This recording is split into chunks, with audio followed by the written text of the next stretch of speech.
Guillermo del Toro es uno de los mejores directores de la actualidad, y como su próxima película está a punto de estrenarse, me parece el momento oportuno para dar un paso por toda su filmografía. Es por eso que hoy te traigo las 12 películas de Guillermo del Toro de peor a mejor. Cabe aclarar que solo contaré las películas en las que él actuó como director, por lo que aquí no aparecerán series, cortometrajes o alguna otra película en la que él haya tenido otro rol. Y cabe aclarar que esto lo estoy grabando mucho antes de que se estrene su próxima película Frankenstein, por lo que es obvio que la misma no estará en esta lista.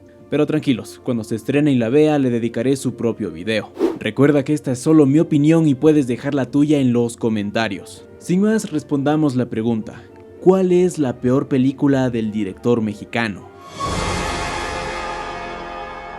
Mimic es una película de Guillermo del Toro que no se siente como de Guillermo del Toro. Tal vez muchos no conozcan esta cinta y no los culpo. A mí en lo personal se me hizo muy difícil de conseguirla, de manera legal, y es que la misma casi acaba con la carrera del director. Te cuento. Mimic trata sobre una epidemia en Nueva York, una enfermedad rara que solo afecta a los niños. Una entomóloga crea una cucaracha mutante con el fin de encontrar una cura, pero obviamente el experimento se sale de control, la cucaracha se vuelve gigante, crea otras cucarachas gigantes que aterrorizan la ciudad y ahora tienen que destruirlas. Suena como la típica película genérica que encuentras un domingo en la tarde cuando no tienes nada que hacer, porque precisamente es ese tipo de película. Creo que es una de las películas más palomeras de toda la carrera de Guillermo del Toro. Cuenta con todos los clichés de las películas de terror, lo cual no es muy común en su filmografía. Pero todo esto es por culpa de este señor, Harvey Weinstein, pendejo.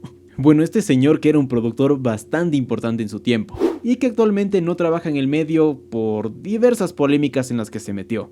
La cosa es que Guillermo tenía una visión totalmente diferente de esta película, la cual no se pudo hacer por culpa de los productores, quienes, como es de costumbre, como las malditas ratas busca dinero que son, metieron tijera en la película del director, convirtiéndola en un producto que se vuelve un poco más genérico, lo cual es una lástima porque la historia daba para algo más trascendente. El propio Guillermo del Toro se sintió traicionado al ver el corte final de la cinta. Esto fue un golpe duro para el director, porque se trataba de su primera película grande en Hollywood, y tras el fracaso de esta que era su segunda película, casi abandona su carrera en el cine, de no ser por otra película que veremos más adelante. Muchos han hablado de Mimic como la peor basofia que puede existir en el cine, pero honestamente creo que esos comentarios exageran. Claro, si la comparamos con las otras películas de Guillermo del Toro, esta es la más... olvidable. Eso no quita que puede ser muy entretenida, y el diseño del monstruo es de lo más rescatable en esta película. Es por eso que le daré 2 estrellas y media y su merecido último lugar en este video. El Callejón de las Almas Perdidas, o Nightmare Alley para los compas gringos, es una película bastante diferente. Para los que conozcan la filmografía del director, sabrá que él siempre pone como protagonistas a personas o seres incomprendidos en la sociedad, con sus virtudes y defectos, pero siempre siendo los héroes de la historia. Pero en esta historia es todo lo contrario. El protagonista es un embustero, estafador, ladrón y hasta homicida. Todo gira en torno a este personaje y su habilidad de llegar al éxito engañando a personas inocentes.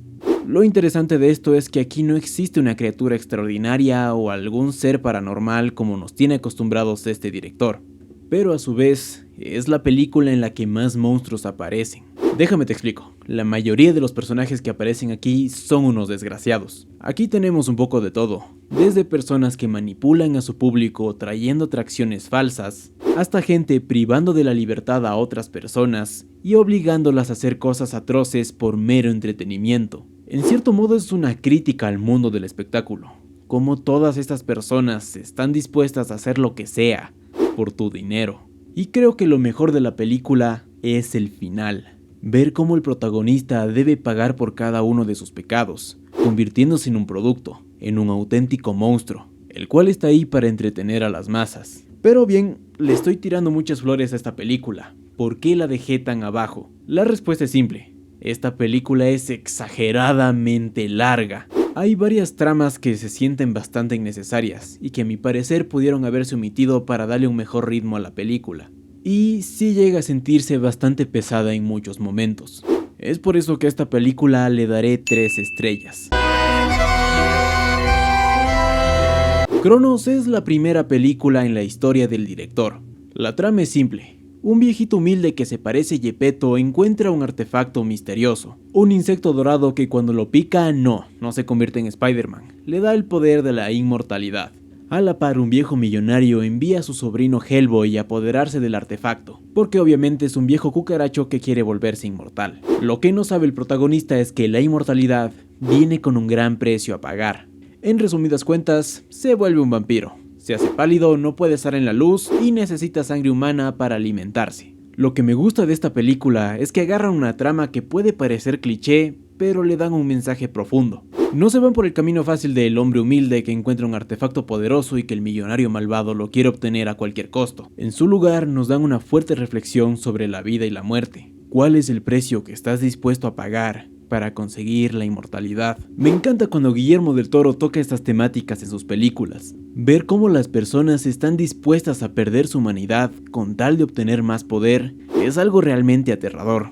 Esta película tiene sus fallos, pero para ser la primera película del director es bastante memorable y considero que se debe hablar más de ella. Y de verdad me sorprende que, por lo menos aquí en mi país, no la encontré en algún programa de streaming. Aunque usando el ingenio latinoamericano puedes encontrar esta película en esta misma plataforma. De verdad es una película increíble, y es por eso que le daré 3 estrellas y media. La Cumbre Escarlata es una de las películas más olvidadas de Guillermo del Toro.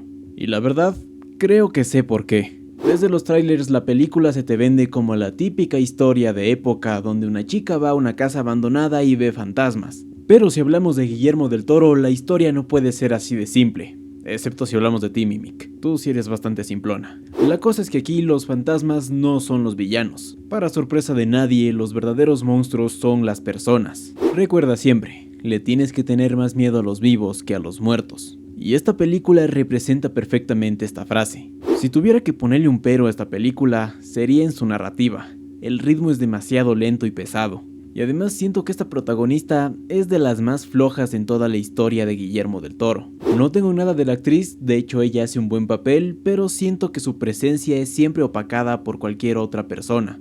Especialmente por Tom Hiddleston, nuestro Loki, quien sinceramente se roba todas y cada una de las escenas en las que él aparece. De verdad es increíble, creo que es uno de mis actores favoritos y espero que algún rato vuelva a trabajar junto a Guillermo del Toro en alguna futura película. Y destacando otra cosa importante de la cinta sería la fotografía y el color. Cada frame tiene el sello de calidad de Guillermo del Toro, y considero que en estos apartados él consiguió hacer su mejor trabajo. Además el diseño del fantasma es simplemente increíble. Por todo esto a esta película también le daré 3 estrellas y media. Blade 2 no es solo una de las mejores películas del género de superhéroes, sino también marca el regreso de Guillermo del Toro a Hollywood después del fracaso de Mimic. ¿Y qué se puede decir de esta joya? Vampiros, violencia, Guillermo del Toro, todo es perfecto. O bueno, casi. Debo admitir que una de las cosas que no me gusta de esta película es la edición de la misma. Hay tantos cortes en tan poco tiempo que te llegan a marear. Y uno que otro efecto visual no envejeció tan bien a lo largo del tiempo, aunque los efectos prácticos son una joya, destacando sobre todo la apariencia de los villanos de la cinta. Es 1000 veces mejor que la basura que nos entrega Marvel en la actualidad.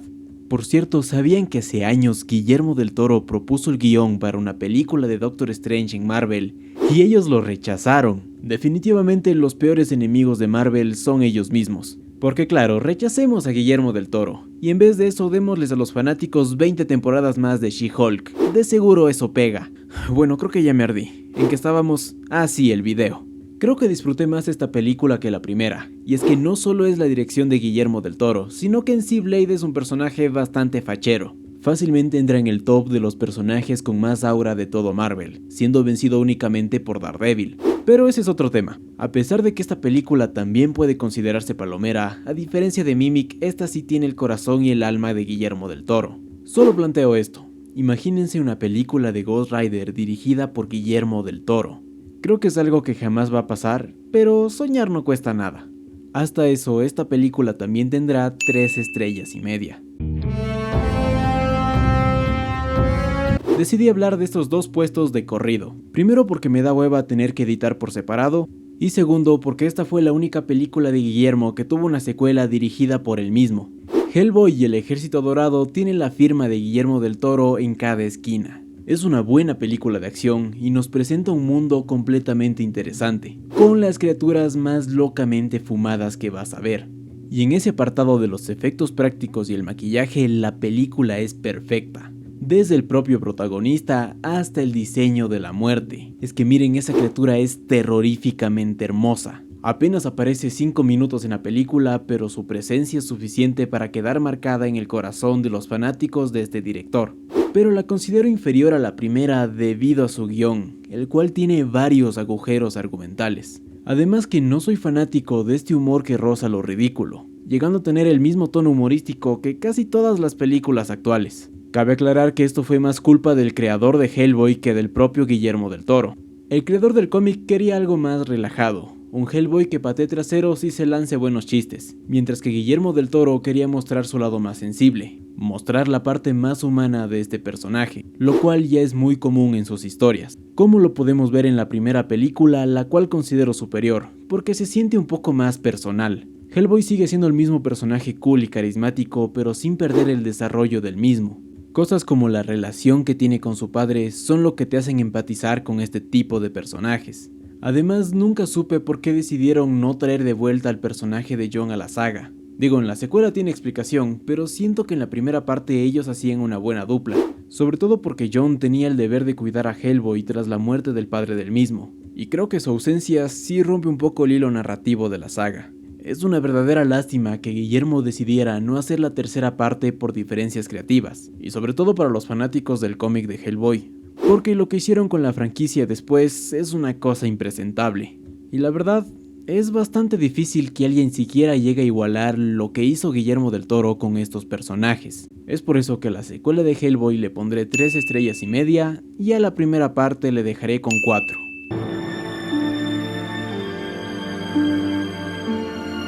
El Espinazo del Diablo es la película que salvó la carrera de Guillermo del Toro. Sin ella no tendríamos toda esta filmografía increíble y seguramente yo no estaría haciendo este video. Mimic casi mata la pasión de Guillermo del Toro por hacer películas, y tras este fracaso, Guillermo decidió volver a sus raíces, haciendo una película un poco más simple. Y vaya que esta es una buena película. La historia sigue a un niño que tras la guerra se queda huérfano. En el orfanato se encontrará con entidades paranormales. Básicamente es la Cumbre Escarlata, pero contada de una mejor manera.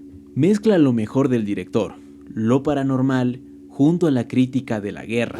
Que esto es algo muy común en sus producciones. Se nota que el director puso su corazón y alma en esta película, sin importar lo que los demás dirán. Fue tanto el amor que le tuvo, que él mismo considera esta como su primera gran película. Podría mencionar más cosas de la misma, pero estoy seguro que muchos no la han podido ver, principalmente porque la misma no se encuentra en alguna plataforma legal. Pero si hipotéticamente conoces de algún otro lugar donde puedas ver esta película, te recomiendo que lo hagas. De verdad es una joya escondida del director, la cual merece más atención. Por lo tanto, lo dejaré en el 5º lugar y le daré a esta película 4 estrellas. Ya llegamos a los pesos pesados, una de las mejores películas que nos ha entregado este director. Después de tantas películas cuestionándose el significado de la vida y la muerte, Guillermo se levantó un día y dijo: quiero ver robots peleando contra monstruos gigantes. El universo de Titanes del Pacífico es de los más interesantes y caóticos que ha creado Guillermo del Toro. Un mundo donde las criaturas emergen de las profundidades del océano para destruir a la raza humana, cuya única salvación son soldados entrenados especialmente para manejar mechas gigantes. Es el mayor sueño de cada niño que ve por primera vez a los Power Rangers. Pero esta no es una película más de monstruos destruyendo ciudades. Esta película nos presenta personajes rotos, los cuales no tienen que combatir únicamente con monstruos, sino contra sus traumas internos. Son personas que deben lidiar con la derrota, la destrucción y sobre todo la pérdida. Si quieren en verdad salvar al mundo, deben entrenar su cuerpo y mente para manejar a los Jaegers. Esta idea de necesitar 2 pilotos para controlar cada parte de los mecanismos me parece brillante. Pero una de las cosas que más destaca en esta película son sus efectos especiales. Muchas personas en la actualidad satanizan el uso del CGI en las películas, una creencia que se dio gracias a la producción de varias películas mediocres. Pero el chiste no está en eliminar el CGI, La idea es saber ocuparlo de manera correcta. Guillermo del Toro es conocido por usar efectos prácticos, pero él mismo ha reconocido que el uso del CGI es indispensable para las producciones actuales. Y lo que me encanta de sus obras es que mezcla lo mejor de los dos mundos. Crea maquetas detalladas de sus criaturas para que al final en la postproducción les den el toque final. Y el resultado es simplemente hermoso. Y ni hablemos de la banda sonora, emana testosterona. Y ya no te pongo más porque luego YouTube se pone raro y me baja el video. Pero si este fuera un video sobre los soundtracks, este quedaría en el primer lugar sin duda alguna. Este universo tenía bastante potencial. Si hubieran imaginado ver una pelea entre los Jaegers y Godzilla, lástima que no tiene una secuela. Y no me hagan hablar de esa porquería. En serio, debería ser ilegal hacer secuelas de películas de Guillermo del Toro sin Guillermo del Toro. Ya está. Lo dije, pero hasta eso le daré sus 4 estrellas y media a esta película. El laberinto del fauno fue uno de los mayores traumas de mi generación. Al inicio uno espera que sea algo estilo a las crónicas de Narnia, pero con un toque más aterrador. Pero cuando ves la película, comprendes que esas criaturas mágicas son lo menos aterrador de la misma. La historia de Ofelia puede ser la historia de cualquier niño actualmente que vive en el corazón de cualquier guerra. ¿Cómo vive alguien tan inocente en una época tan atroz? ¿Y cómo buscan la imaginación para refugiarse de su terrible realidad? Casi todo es perfecto en esta película, las actuaciones, el maquillaje, pero sobre todo el villano principal de la misma. El capitán es uno de los personajes más despreciables en la historia del cine. Un hombre que sigue órdenes ciegamente, que ve a sus enemigos como pestes que deben ser eliminadas, que trata a su esposa como si fuera una incubadora para luego desecharla como si no fuera nada. Alguien que solo ve por sí mismo y sus ideales. Y el final de la película es simplemente desgarrador. Podríamos hablar de cada una de las escenas y lo que representan, pero el video duraría horas. Así que la dejaré en el tercer lugar y le daré 4 estrellas y media. No encuentro las palabras exactas para describir esta película. Tal vez muchos la consideren cursi o no la pondrían tan alto en sus listas, pero es mi video. Yo pongo esto donde quiero. Y La forma del agua es una película brillante. ¿Quién diría que una de las mejores parejas en la historia del cine estaría conformado por una mujer muda y un pez antropomórfico? Suena extraño cuando lo planteas así, pero esta historia funciona, y funciona muy bien. Te logras encariñar con cada uno de los personajes desde el inicio, y te duele cuando algo malo les pasa, sobre todo porque todos son personajes marginados por la sociedad en esa época. Es curioso porque si esta película saliera en la actualidad, muchos la tacharían de woke, progresista y que se va en contra de los valores de la familia y bla bla bla bla. Pero esta película está lejos de ser un producto que intenta lucrar con la inclusión forzada. No busca ser políticamente correcta, simplemente busca contar una buena historia y lo hace. Es uno de los mejores aspectos del cine, poder plasmar tus ideas y mostrárselas al mundo. Eso es algo que solo los seres humanos podemos hacer. Y esta película lo demuestra. Lo extraño está en que conozco a muchas personas que les decepcionó esta película porque pensaron que era una especie de precuela de Hellboy, cuando en realidad no tiene nada que ver con ese universo. Y es que una de las cosas increíbles de las películas de Guillermo del Toro es que son autoconclusivas. Él no busca la manera de conectar sus historias para crear franquicias multimillonarias. Él hace cine nada más porque le apasiona. Es algo que muchas personas perdieron en Hollywood.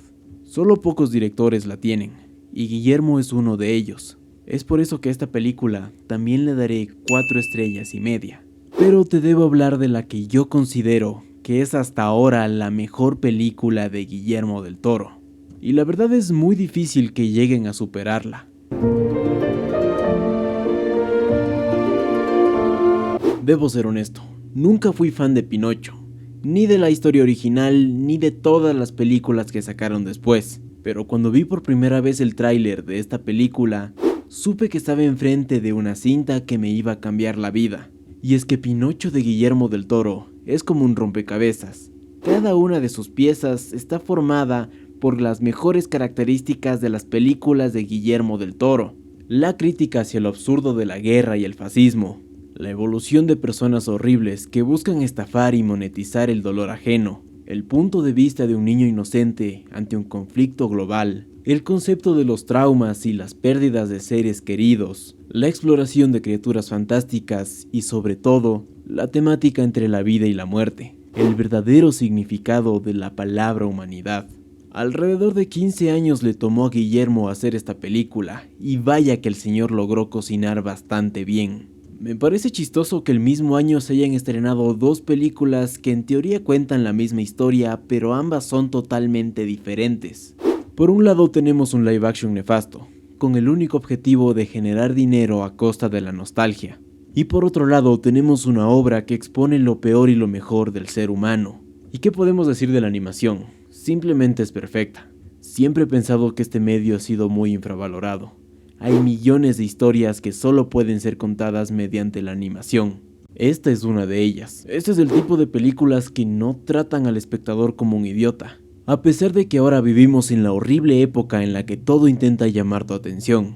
A veces uno busca películas simples, que estén de fondo y que simplemente generen ruido, lo cual no está mal. De hecho, estoy seguro que tú que estás viendo este video me estás escuchando mientras haces otra cosa más importante, o simplemente me mantienes de fondo mientras sigues scrolleando en TikTok, lo cual está bien. Yo he hecho lo mismo, y de seguro lo seguiré haciendo. Pero creo que estas prácticas nos han hecho que como sociedad nos volvamos bastante conformistas, que veamos todo de manera superficial y no nos detengamos por un momento a pensar en lo que consumimos. Mucho se habla de estas películas que están hechas para apagar el cerebro, y yo no creo que esto sea cierto. Creo que cualquier obra puede llegar a contarte cosas extraordinarias. Por más simple que parezca una película, la misma ya tiene un valor para ti como espectador, más allá de simplemente generarte dopamina. Ya sea para reír, llorar o sentirte acompañado. Esas películas siempre estarán ahí para ti. Y cineastas como Guillermo del Toro saben lo importante que es este arte para muchos de nosotros. Por eso es que valoro mucho su filmografía. Sus historias van más allá de mostrarnos criaturas místicas o mundos extraordinarios. Ellos son parte esencial para transmitir el mensaje que sus historias quieren dejar. ¿Qué es lo que hace a un hombre un hombre? Un amigo se lo preguntó. ¿Es su origen? ¿Cómo nace y crece? No lo creo. Son las decisiones que toma, no cómo inicia las cosas, sino cómo decide terminarlas.